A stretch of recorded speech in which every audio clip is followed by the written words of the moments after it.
Hey, this is Miss Lana with Noble Root Herbs. If you're not familiar with this channel, I am an herbalist and I'm the sole proprietor and owner of Noble Root Herbs LLC and noblerootherbs.com.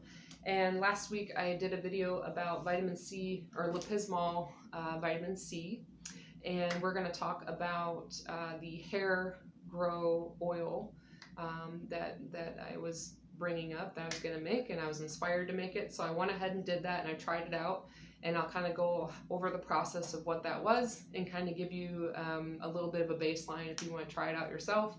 And if you're not comfortable with making your own hair oil and playing with essential oils, you can always get in touch with me, and I would really enjoy and love making a formula for you.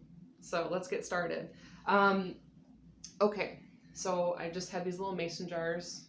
I have tons of jars in my house. And I did some research on a few oils. I have made beard oils and things like that in the past. So I went ahead and I used some avocado oil, and I used some castor oil, a little bit of olive oil, and some grapeseed oil. And I did a little less than a tablespoon a piece so I could fit this into the 4-ounce container that I have before you.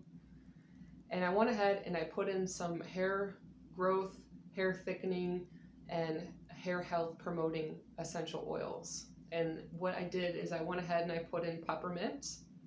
I went ahead and I put in rosemary. I put in tea tree oil. I went ahead and put in some frankincense, a little bit of cinnamon, like a drop. And then I did some lemongrass and a little bit of sage. And I mixed all that up, and I went ahead and I went over the guidelines of what is best as far as drops go, because some oils you have to be very careful with, because if you put too much in, it won't be good for your skin. So anyways, I went ahead and I mixed all that up, and then I took this little pipette, I filled up the entire pipette, and I sectioned my hair very much like if you're used to doing hair coloring, and I did 4 sections. And I would take the pipette and I would go down like this. I take the next section right to the scalp, straight to the scalp. And I did both sides, and then I did the back. And once I had all those sections administered, I went ahead and I massaged for about 4 to 5 minutes, which felt really good, by the way. And I went ahead and I massaged all around. And the massaging of the scalp also helps promote blood flow and circulation, which keeps the hair looking healthy and moves the oils around.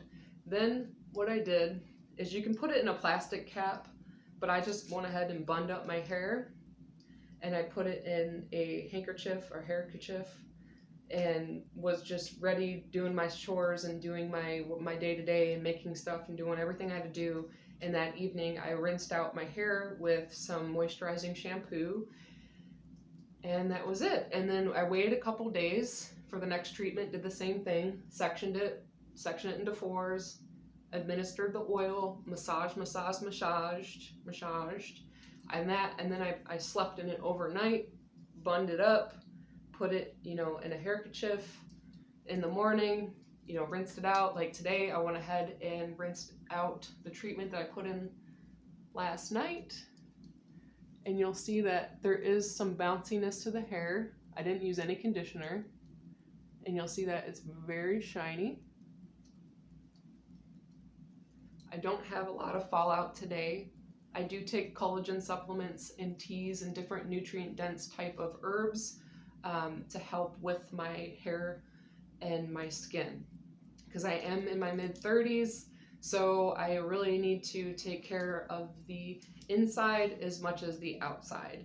I'm happy with the hair oil. I did notice that I don't have as much hair fall out.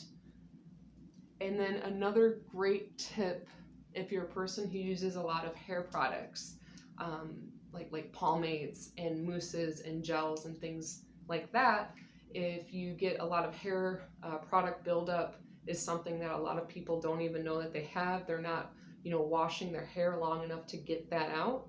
What you can do, instead of buying all those expensive chemical strippers and things like that, is you can get apple cider vinegar. Thought somebody was here. You can get apple cider vinegar, take a 1/4 cup of that, and you can add it to 8-ounce glass of water and take that into the shower with you. And you're going to want to rinse your hair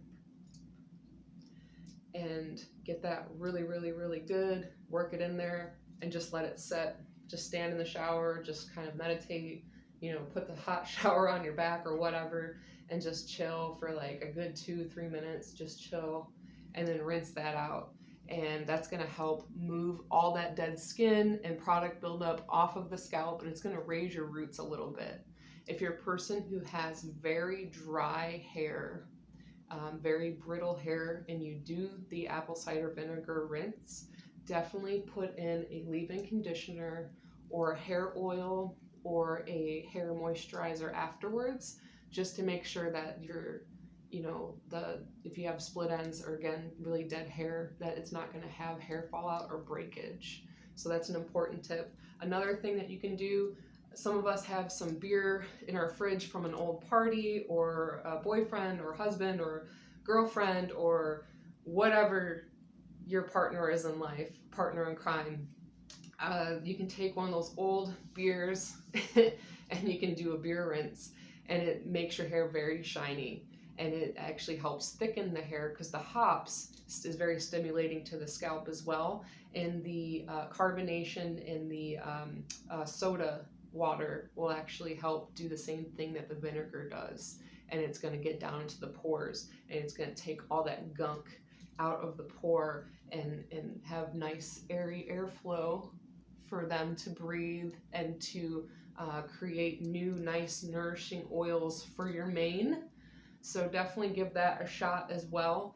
The hair oiling, if you're in a dry climate, I would say once a week would be perfect.